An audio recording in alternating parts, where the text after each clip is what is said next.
Selamat pagi anak-anak. Gimana kabarnya? Sehat semua? Nah, puji Tuhan kalau sehat semua ya. Nah, pagi hari ini kita akan membahas tentang makna persatuan dan kesatuan. Nah, sebelum kita membahas tentang makna ini, terlebih dahulu kita harus mengetahui konsep-konsepnya terlebih dahulu. Nah, pengertian dari persatuan ini, kalau menurut bahasa Indonesia, yaitu gabungan atau ikatan, kumpulan, dan sebagainya dari beberapa bagian yang sudah bersatu. Sedangkan pengertian dari kesatuan itu mempunyai arti utuh, tidak terpecah belah. Jadi, Indonesia adalah negara kesatuan terbentuk dari unsur satu kesatuan yang tidak terpisahkan.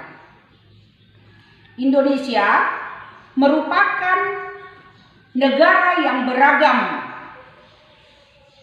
mulai dari suku, agama, etnis, dan budaya, dan termasuk negara yang majemuk. Jadi, sebagai negara yang beragam, tentu Indonesia ini rentan dengan yang namanya perpecahan. Dalam substansi persatuan dan kesatuan bangsa, terkandung makna bahwa kita senantiasa harus bersatu. Nah, kita harus ingat sejarah masa lalu atau belajar dari sejarah masa lalu di mana bangsa kita pernah dijajah bangsa asing sampai beratus-ratus tahun lamanya. Karena apa? Ya karena kita melupakan senjata ampuh kita, yaitu persatuan dan kesatuan bangsa. Sehingga kelalaian kita itu dimanfaatkan oleh bangsa Belanda. Mereka menggunakan politik pecah belah mereka atau yang disebut dengan divide et impera. Nah, akibatnya tercerai-berailah, ibarat sapu lidi yang putus dari ikatannya. Sapu lidi itu kuat apabila dia bersatu dalam satu ikatan.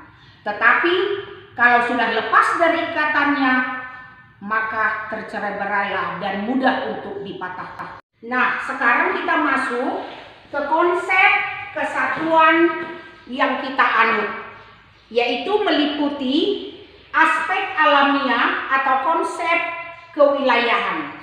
Yang kedua, aspek sosial yang meliputi aspek politik, aspek sosial, aspek budaya, ekonomi, pertahanan, dan keamanan. Nah, dari aspek alamiah ini tadi mencakup karakteristik wawasan Nusantara. Nah, di antaranya yaitu negara kepulauan, yaitu suatu wilayah lautan yang penuh dengan pulau besar dan kecil. Kita tahu bahwa negara kita ini yaitu terdiri dari beribu-ribu pulau, baik yang besar maupun yang kecil. Dan yang kedua, konsep utamanya adalah manunggalnya wilayah laut, darat, dan udara. Yang ketiga, laut merupakan bagian yang tidak terpisahkan dari daratan dan pulau lain. Dan yang kedua adalah aspek sosial. Dalam aspek sosial, kesatuan tersebut diwujudkan dalam beberapa aspek kehidupan, antara lain: satu, perwujudan Kepulauan Nusantara sebagai satu kesatuan politik, yaitu bahwa keutuhan wilayah nasional dengan segala isi dan kekayaannya merupakan satu kesatuan wilayah. Dan yang kedua, bahwa bangsa Indonesia yang terdiri dari berbagai suku dan daerah. Yang ketiga, bahwa Pancasila adalah satu-satunya falsafah serta ideologi bangsa dan negara. Aspek sosial yang kedua adalah perwujudan Kepulauan Nusantara sebagai satu kesatuan ekonomi. Antara lain, bahwa wilayah Nusantara baik potensial maupun efektif adalah modal milik bersama bangsa. Yang kedua, tingkat perkembangan ekonomi harus serasi dan seimbang di seluruh daerah. Aspek sosial yang ketiga, perwujudan Kepulauan Nusantara sebagai satu kesatuan sosial budaya. Antara lain, bahwa masyarakat Indonesia adalah satu. Bahwa budaya Indonesia pada hakikatnya satu. Corak ragam budaya yang ada menggambarkan kekayaan budaya bangsa. Aspek sosial yang keempat yaitu perwujudan Kepulauan Nusantara sebagai satu kesatuan pertahanan keamanan. Antara lain bahwa ancaman yang terhadap satu daerah pada hakikatnya merupakan ancaman bagi seluruh bangsa dan negara. Yang kedua, bahwa tiap warga negara mempunyai hak dan kewajiban yang sama dalam pembelaan. Yang terakhir, kita masuk ke konsep yang tercakup dalam substansi persatuan dan kesatuan bangsa adalah nasionalisme dan patriotisme. Nasionalisme adalah suatu paham yang menganggap bahwa kesetiaan tertinggi atau setiap pribadi harus diserahkan kepada negara.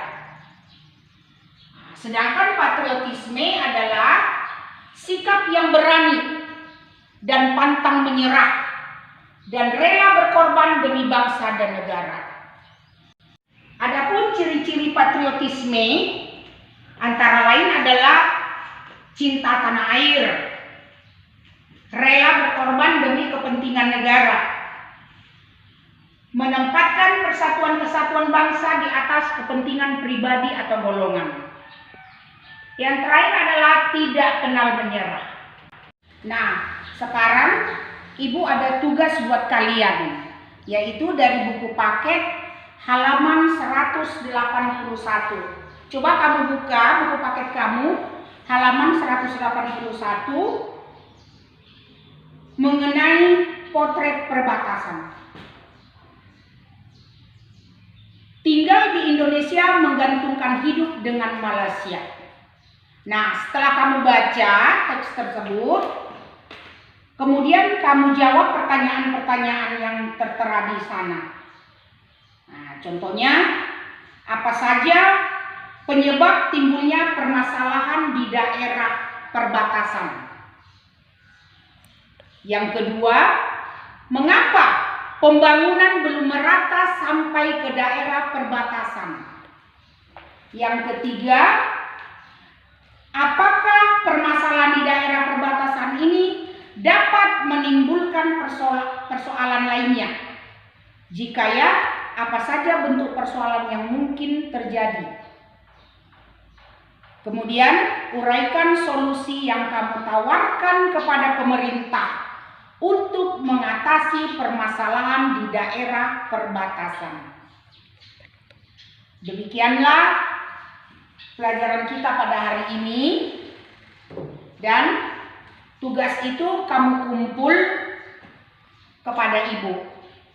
Dan sampai jumpa kembali. Selamat